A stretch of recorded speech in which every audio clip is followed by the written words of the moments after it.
So here, we'll do a deep dive on the first purpose, which is the sagip. Hindi na po sagip yung tawag ngayon.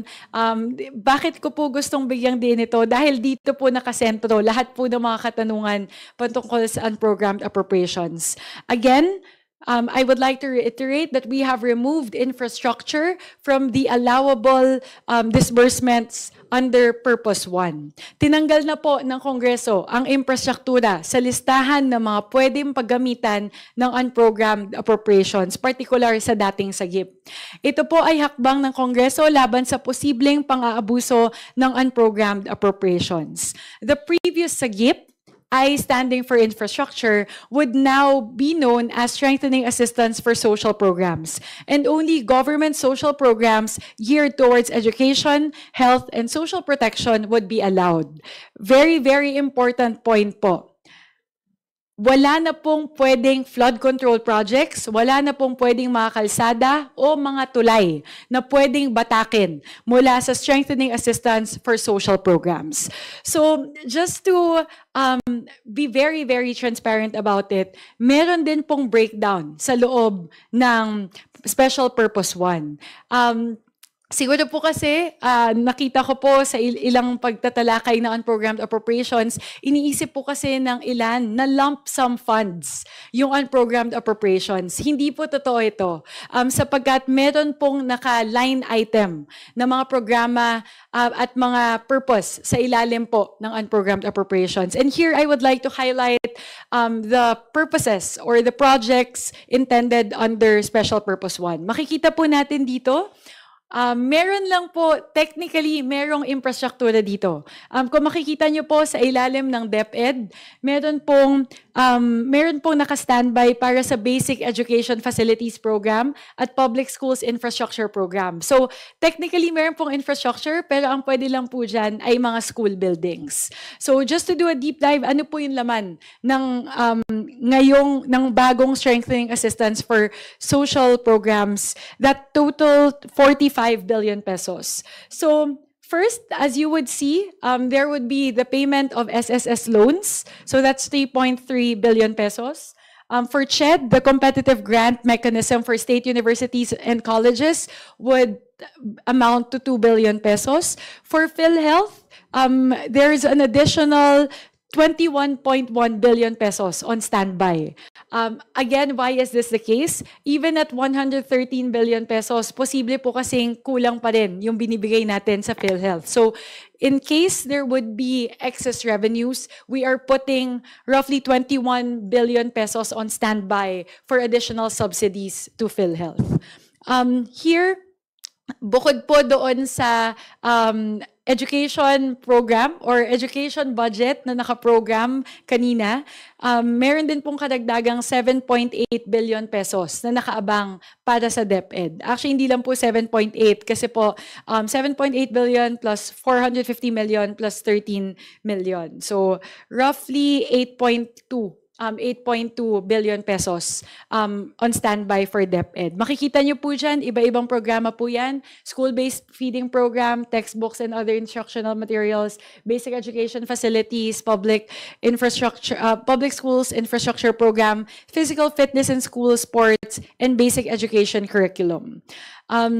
Meron din pong nakaabang para po sa DOLE TESDA. There is 2.3 billion pesos on standby for the scholarship program for eligible incumbent child development workers, including UACTE requirements.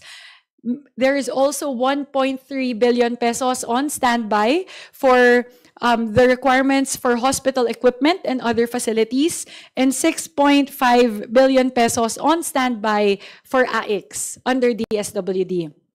Siguro po gusto ko pong bigyang diin ito dahil ngayon pong 2025, nagamit po natin yung AICS na nakapaloob sa unprogrammed appropriations. Nung tumama po yung lindol at mga bagyo sa Masbate, Cebu at Davao, kinailangan po nating bumatak ng 5 billion pesos mula sa unprogrammed appropriations para sa AICS, para po makapagbigay ng kadagdagan tugon dun po sa mga nasalanta ng kalamidad. And maybe that's a really good illustration of how unprogrammed appropriations can help the government operationalize. Kung wala pong unprogrammed appropriations na nakaabang para sa AIX, wala pong agadang tulong na mailalabas ang DSWD para sa mga nasalanta ng bagyo at ng kalamidad at ng lindol dahil ubos na po yung AIX na nakaprogram sa ilalim ng DSWD. So that's a really good illustration of how unprogrammed appropriations can help the government and the Filipino people. Next, yun po yung unang purpose. Ito po yung foreign assisted projects under unprogrammed appropriations. I think both the House and the Senate were very clear on this, that we would need to retain the funding for foreign assisted projects under unprogrammed appropriations. And why is that so?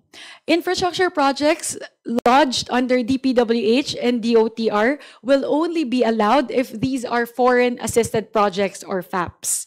FAPs are projects funded by partner countries such as JICA, the French ODA, multilateral bodies or other international entities such as the World Bank, Asian Development Bank. And we need to retain the funding for FAPs because we cannot renege on our obligations and agreements to our development and international partners.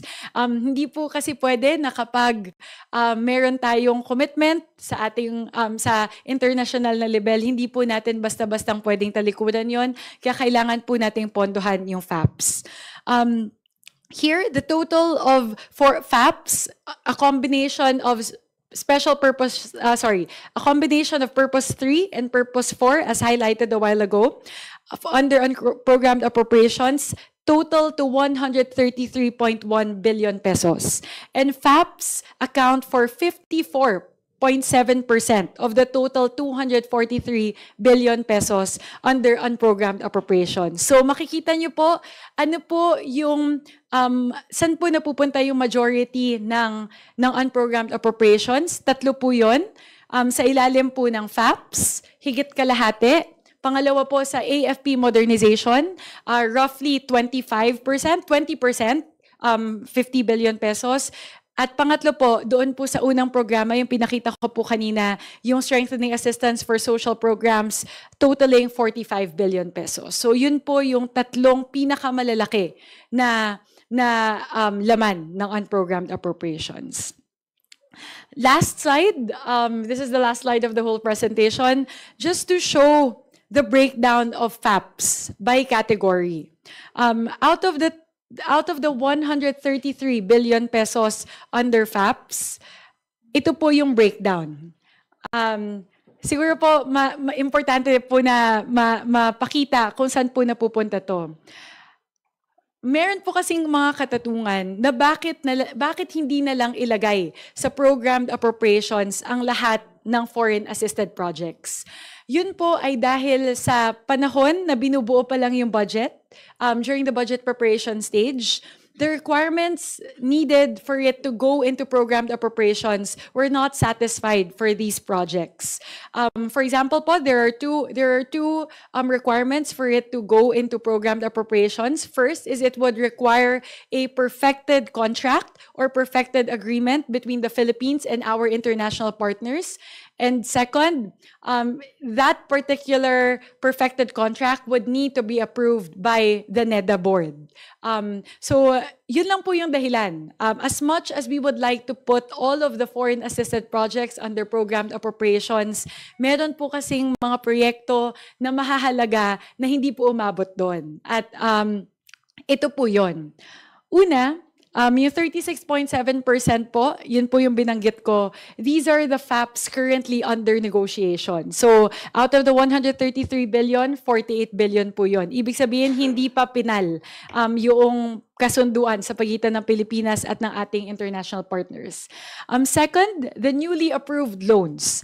I put that separate because when the NEP was finalized in July, these two projects under DSWD and DOH were still not finalized. And as of October 7, these two projects already have perfected agreements.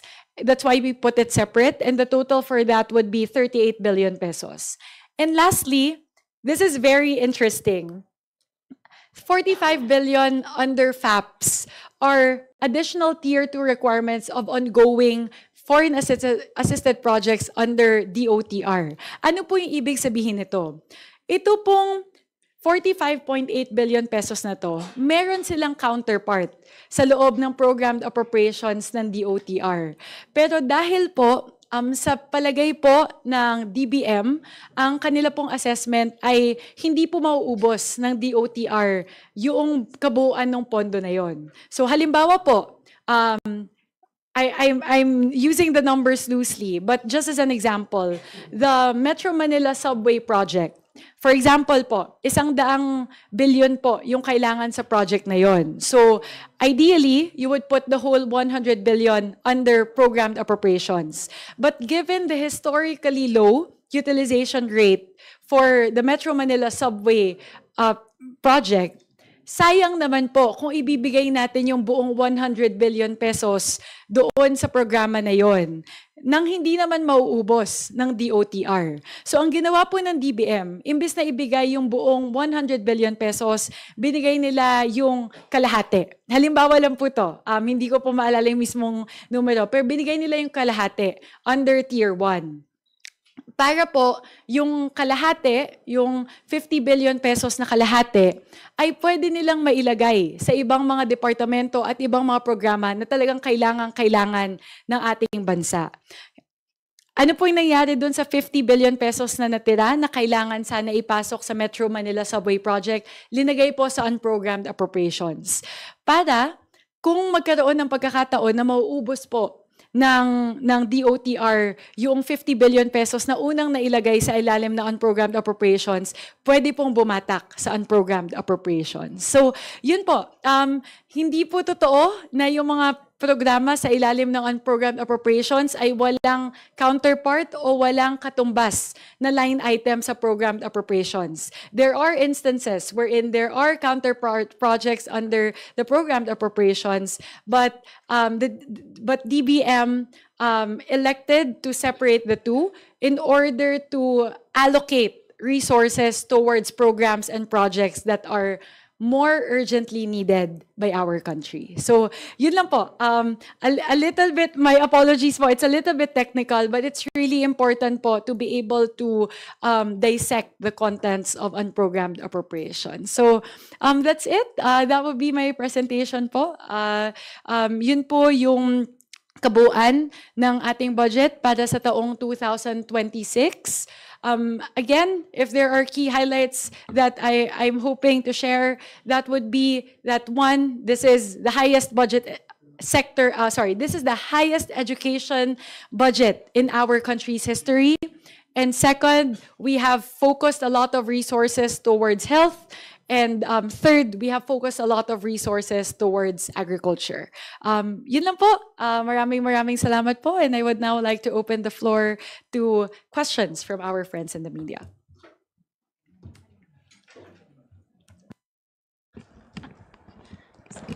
Hi, Kong Mika. Good morning po. Good morning. Ma'am, about lang po dun sa issue ng transparency, may I ask your reaction lang? Kanina kasi nagpa-interview din si Kabataan Party List Representative Rene Co, at ang sinabi naman din niya, bukod dun sa pagla-livestream, like for example, ng mga budget process dito sa House, ang hinihiling nila, i-livestream yung BICAM and other processes, pero at the same time, gawing ding mas accessible sa publiko. Kunyari, may mga report din, hindi lang basta livestream, kundi talagang naka-publish lahat ng mga information na madidiscuss. Ano pong masasabi nyo rito?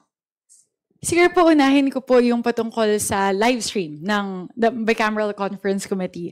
I believe that was one of the, during our very first meeting, yung unang press conference ko po bilang chairperson ng Committee on Appropriations, I already gave the commitment of the House that the leadership is very much supportive of the thrust towards opening the Bicameral Conference Committee deliberations. At naging masaya po ako kasi last week po mismong si Presidente Bongbong Marcos na po yung nagsabi na il-livestream po yung Bicameral Conference Committee. So again, the House is very much in support. I believe Speaker Boji D has also said the same. He came out with a statement supporting the open open bicameral conference committee deliberation. So very supportive din po ako pagdating po sa open bicam. In terms of the other documents po, we have again, a lot of these documents po kasi would need to be, we would need to know which specific documents they would need greater access to. Kasi halimbawa po, for the first time, in-upload po yung third reading version ng GAB sa website ng House of Representatives immediately after its approval. And I believe that is the commitment that we gave our partners in the Senate, that we will make that immediately available to them as soon as we approve the General Appropriations Bill on third and final reading. In terms of other reports, halimbawa po, kunwari, sa susunod po, pag merong BARC, kung gusto po ng reports, pwede rin naman po nating ilabas yan. Kasi po naka-live stream naman po, so kitang-kita po ng lahat yung Excel file. But if other members of the House and other members of the public would like a formal document to be uploaded, particularly with regard to the BARC, pwede din po natin gawin yon. So I would be very happy to talk to Congresswoman Ko as to which documents they would like better access to moving forward. Opo. And last na lang po, ma'am, from my end, sa ngalan ng House Committee on Appropriations and even sa Kamara, kasi hindi pa rin po natatapos yung mga nagsasabing, sinabi rin ng Makabayan Block na may pork barrel system pa rin, sinasabi na may 600 plus billion pesos of it, and even yung mga civil society organizations, ito din yung palagi nilang sinasabi habang nandito pa rin sa level ng Senate naman ngayon yung bilang pinuno po ng House Committee on Appropriations, ano pong masasabi nyo rito sa issue ng pork barrel at assurance na rin sa ating mga kababayan? Maraming salamat po. Sinisigurado po natin na wala pong pork barrel funds sa budget para sa taong 2026. Alam ko po yung mga particular na programa na binabanggit po sa usapin na ito. Kadalasan po ang nadidinig ko yung AIX, MAIP at TUPAD. And on the part of the House, we have always maintained that in terms of post-enactment interventions, the House never engages in post-enactment interventions. Ibig sabihin po, kapag naaprubahan na po ang budget po para sa mga programa na ito ay napupunta sa mga kanya-kanyang mga ahensya. Halimbawa po, sa kaso ng AIX, nasa DSWT po, sa kaso ng MAIP, nasa DOH, sa kaso ng TUPAD, nasa DOLE. So, yun po, nandun po yun. At nasa discretion po ng ahensya kung papaano po i-disburse ng ahensya. They have their own internal guidelines, they have their own internal procedures as to how to disburse these funds. At wala pong intervention ang Kongreso patungkol po sa implementasyon ng mga programa na to. Another characteristic of pork barrel funds, as it's known in the past, would be its lump sum nature. At kung nakita nyo naman po yun, nakadetalye po lahat ngayon. Wala pong mga nakatago na pondo, wala pong mga nakatago o mga nakabaon na mga programa. Kaya po, atin pong maibibigay ang kasiguraduhan sa ating mga kababayan na wala pong pork barrel funds sa ating budget para sa taong 2026 at sa mga susunod na taon po sa ilalim po na aking liderato bilang chairperson ng Committee on Appropriations. Next question. Janet.